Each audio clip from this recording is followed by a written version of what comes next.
In Mexico, the Aztecs fell. In Peru, the Incas fell. But deep in the Amazon, one small nation stopped the Spanish Empire cold with a weapon Europe never understood. Not a spear, not a curse. A shrunken head built to trap a vengeful soul. If you think you know the story, you don't. Keep watching. I'm Arturo, and this is Latin Lore. From Latin America's history to its mysteries and true crime, from local legends to the academic footnotes nobody reads, everything here gets checked before it reaches your headphones. Tonight's episode: how an empire that swallowed Tenochtitlan and Cuzco could not swallow a cluster of forest communities the Spaniards once called Jivaros. The answer, as always in this channel, is part steel, part spirit. Picture this: a Spanish official in Quito, long after the cathedral bells had stopped ringing, hunched over a report lit by a guttering candle. Outside, the Andes sleep cold. Inside, the room is warm with wax and fear.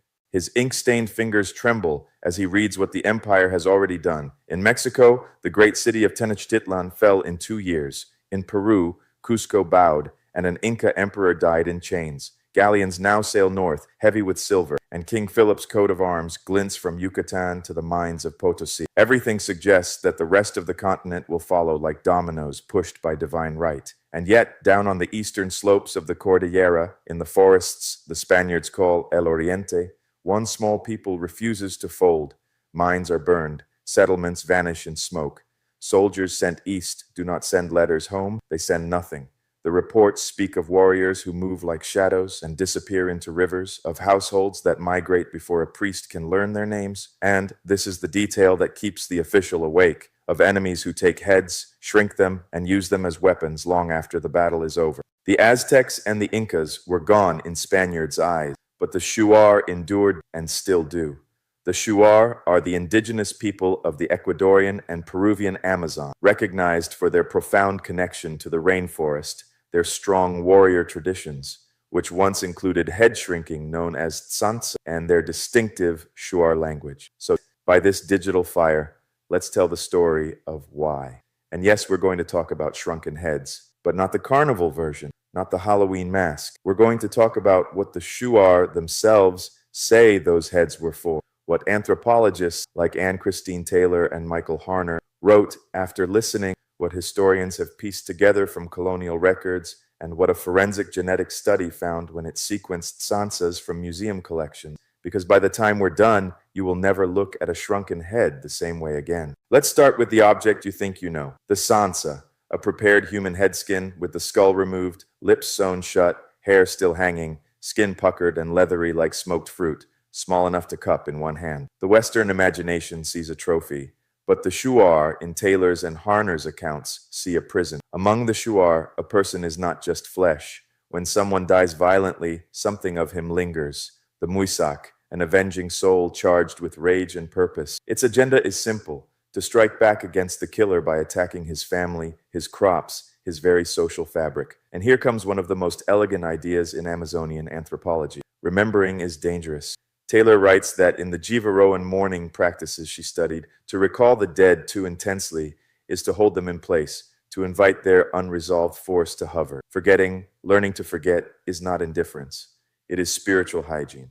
Now imagine what happens in war. If you kill an enemy and walk away, his music is free. It knows your smell, your house, your kin. It can bring sickness, accident, and madness. So the Shuar developed a ritual technology. When a warrior killed an enemy, especially one whose violence had pierced his own kin group, he took the head not as a trophy, but as a container. Ethnographers describe the procedure in careful detail. The skin removed from the skull, inverted like a glove, scraped clean with short, decisive strokes, then boiled lightly, not to destroy, but just enough to shrink, to sterilize, to begin the transformation from flesh to leather. Then came the hot pebbles and heated sand, poured through the neck opening, swirled by hand to dry the inside and shape the face. Tannins darkened the skin. The lips were sewn shut so nothing could escape. The eyes stitched closed so nothing could see. Sometimes the head was blackened over fire or rubbed with charcoal, a sign that the muisak inside was sealed and safe. Modern descriptions likened their appearance to smoked or dried meat.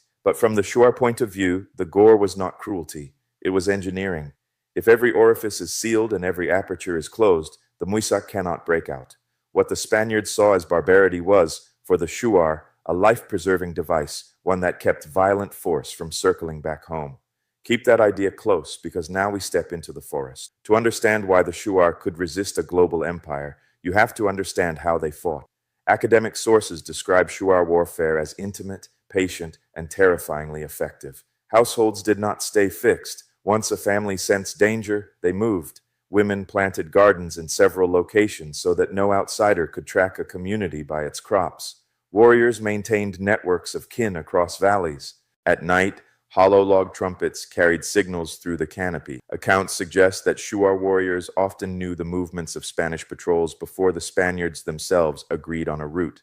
Horses stumbled in the mud, armor rusted, gunpowder clumped uselessly in the humidity. Firearms often misfired, while Shuar javelins, light and quick, came from angles no European shield could block. And Shuar war bands were not armies. They were constellations of obligation, vengeance, and alliance. Capturing a single leader would mean little. Leadership was distributed. If the Spaniards burned a house, the people moved deeper into the forest. If they captured hostages, Shuar relatives struck elsewhere on their own timetable. The empire was built for cities, roads, and fixed populations. The Shuar were built for movement. All these threads meet in 1599. By then, the Spaniards had carved 2 mining towns into or near Shuar territory, Logroño de los Caballeros and Sevilla de Oro. Gold was their god, and gold needed bodies. Colonial officials demanded tribute, labor, and submission. Priests condemned Shuar rituals as devilry. Some corregidor pushed too hard. Records differ on which one, but resentment thickened like storm clouds over the Cordillera. Colonial accounts indicate that Shuar leaders traveled from household to household, weaving alliances in a world with no written contracts. They agreed on a day. And when that day came, Shuar war bands descended on the towns. They struck fast. They struck hard. Buildings burned. Some Spaniards died quickly under the first rush. Others fled into landscapes they barely knew beyond lines on a map. Shuar oral histories say one hated official was captured, mocked for his greed, and killed with molten gold poured into his mouth. Did it happen exactly like that? We can't know, but the moral meaning was clear enough that the story survived centuries. Sources describe attacks on Logroño and Sevilla, including burning. Whatever the precise sequence, the events sent a rare warning up the imperial chain. Because for the Shuar, this was not just rebellion. It was a restoration of order, a spiritual counterstrike. To kill without managing the music would be to invite cosmic revenge. So in the aftermath of the revolt, tsantsas were made with precision.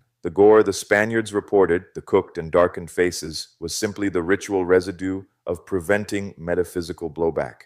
But the Spaniards, reading through their own cosmology, saw horror, savagery, a nightmare in the foliage. Fear of tsantsas and of Shuar warfare circulated in reports and rumors. Stories of shrunken heads reached Quito swollen with panic. Some Spaniards believed the heads cursed whoever touched them. Patrols hesitated to march east. Reinforcements were slow and uncertain. Unlike core regions such as Mexico or Peru, this frontier remained difficult to control. The mining towns declined, and the area stayed an uneasy borderland rather than a stable province. For generations, the Shuar lived not as fully incorporated subjects, but as neighbors on a contested edge. And then the world changed. Rubber traders, travelers, and opportunists passed through the Amazon in the 1800s, and tsantsas entered a new economy. Some were made for sale, some were taken from the war, some, this is where the irony begins, were not what museums later claimed. A forensic genetics study in the 21st century sampled several museum tsantsas and used DNA sequencing to test their origins. All the examined specimens were human, but at least one carried genetic markers pointing to Europe rather than indigenous America, showing it had been misattributed. Museum audits in different countries have also concluded that many tsantsas in collections are likely forgeries, made from animal skins or from human heads prepared outside the Shuar region to satisfy collectors. In other words, the very objects Europeans once used as proof of Shuar savagery were often proof of European hunger for exotica, a dark joke written in biology and curatorial records. Meanwhile, the real tsantsa, the one that contained a muisak, the one that mattered, was rare, restricted, and embedded in ritual ethics. Museums displayed many imitations. The forest kept the originals within Shuar worlds of meaning. And while Europe dramatized headhunting, the Shuar themselves entered a new chapter of history, trade, new religions in some areas, political reorganization, the spread of firearms, and the slow, painful shift into the modern world. But through all those changes, certain shadows lingered. Colonial reports mentioned Shuar ambushes in which patrols vanished over riverbends, leaving behind scattered equipment and the impression that the trees had swallowed men whole. Accounts from missionaries and officials complained that Shuar fighters seemed to appear suddenly from the forest at dusk and again at dawn from another direction. Observers described finding gardens abandoned, paths obscured, a silence so total it felt deliberate. These were not scenes of senseless gore, they were signatures, messages, don't come back. So why did the empire fail here? Geography mattered, timing mattered, but anthropology gives us the deeper reason. The Shuar made a bad investment for the empire. They refused to stay put. They refused to centralize. They fought like people who understood both the physics of battle and the metaphysics of aftermath. And they cultivated a reputation, half earned, half projected by European fear, that made every future campaign cost more than the gold it might extract. It wasn't a triumphant victory, it was a refusal, a long, patient refusal to be eaten. And that brings us back to the museums, to the vitrines, to the little heads hanging in the dark. If you could ask a real tsantsas what it remembers, what would it tell you? The man whose music hums quietly inside, neutralized but not erased? The village that rose against miners who demanded too much gold? Or would it remember the moment some collector, oblivious to every taboo, lifted it from its world and turned it into an object that strangers could point at without understanding a thing? When you see a headline about shrunken heads or savage rituals, ask yourself whose fear is being sold, theirs or ours? If tonight's journey into the science and magic of the Shuar, into muisaks and molten gold and museum fakes, gave you a different way of looking at power, do the usual Latin Laura ritual. Like the video and share it with that friend who thinks they know what a tsantsas is. Because somewhere in a forest that once kept an empire at bay, elders are still telling grandchildren about the year the gold drank the Spaniard. And somewhere in a European storeroom, under controlled humidity, a little leather face hangs in the dark, its eyes sewn shut, its mouth stitched closed, carrying a history that refuses to be shrunk. Muchas gracias. Thanks for trekking the hidden trails of Latin America with me. If tonight's story unsettled you, subscribe and ring the bell, because Latin America's darkest stories are far from over.